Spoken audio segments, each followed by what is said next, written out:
Hey, I'm super excited because Andrew is coming back today and we're going to find out how he's doing after his first treatment. Now, if you didn't watch the first video, Andrew is in his mid-40s and he's recently decided he wants to play pickleball at a very high level. He did have a tennis background, but the sudden onset of the training getting him ready to represent Nicaragua at the World Cup pickleball in Peru has taken its toll, and he's suffering from a calf tear and pickleball elbow.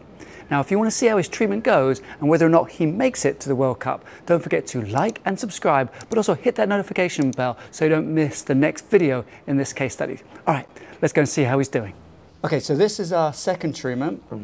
Tell me how you felt since the first one. Good. I mean, my calf, the strength exercises are definitely sort of giving a bit more mobility. Okay. And I'm losing some tension in the calf, which is good. Still painful if you're moving quickly, or? Not really painful, no, but I just feel the tension. It's not really pain, but I feel it, but not so much. Okay. And the more I do the exercises, the better it feels. Perfect.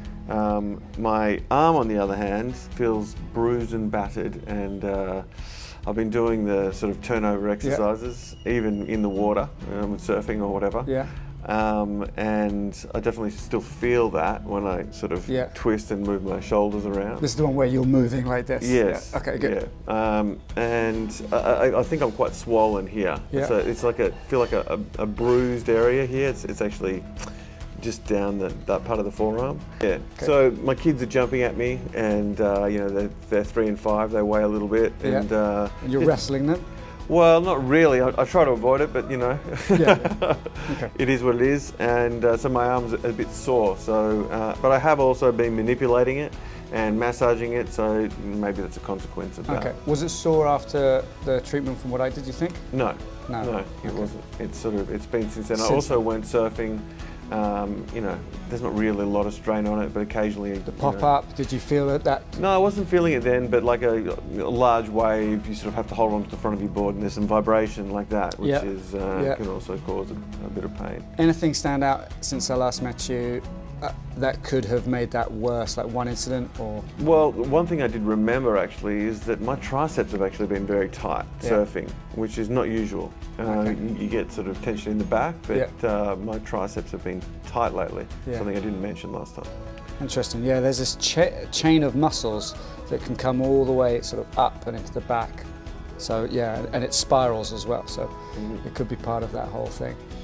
All right, well, we're going to do something a little different today. I've got a little device that I'm going to use on you that can help de-stimulate inflammation in the body, which is what we want it to be done. Great. All right.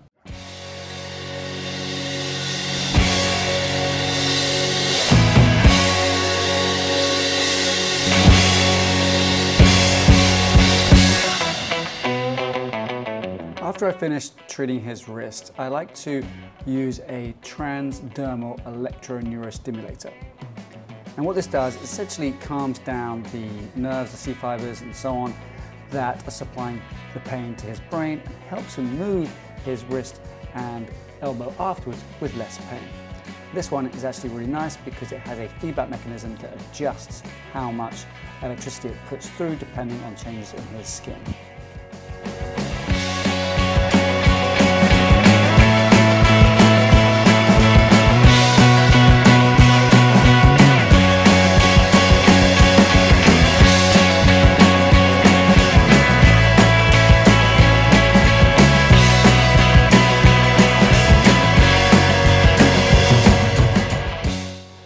The device I use comes with little pads that I can put on so I can continue giving him the electrical treatment whilst treating other areas of his body. And this is great because sometimes it takes longer than just 5 minutes or so to actually get a change within those C fibers. So this is a great way to reduce the pain and treat other areas of the body at the same time.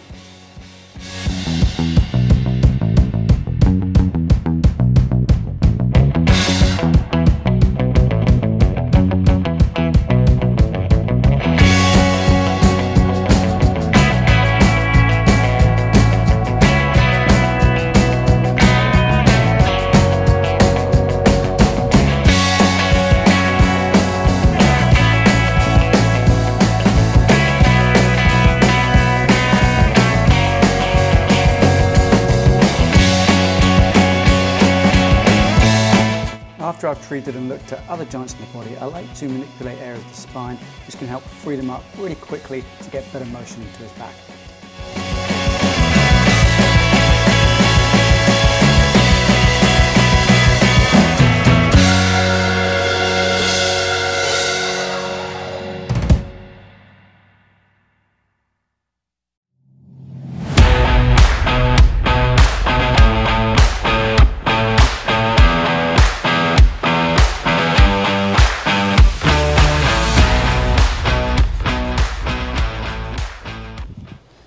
And then 1, 2.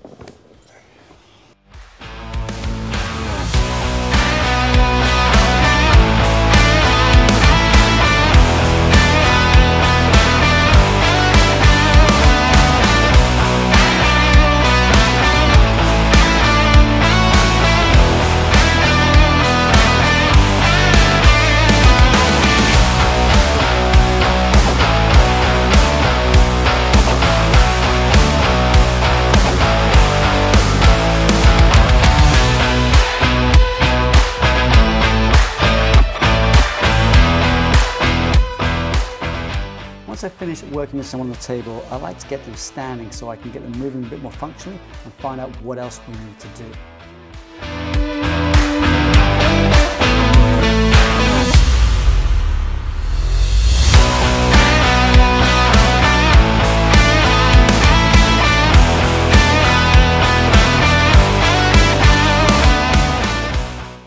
Here I'm using a combination of movements. We call this type 1 movement, so it's leaning to the left and rotating to the right. Great way to get more mobility into an upper back.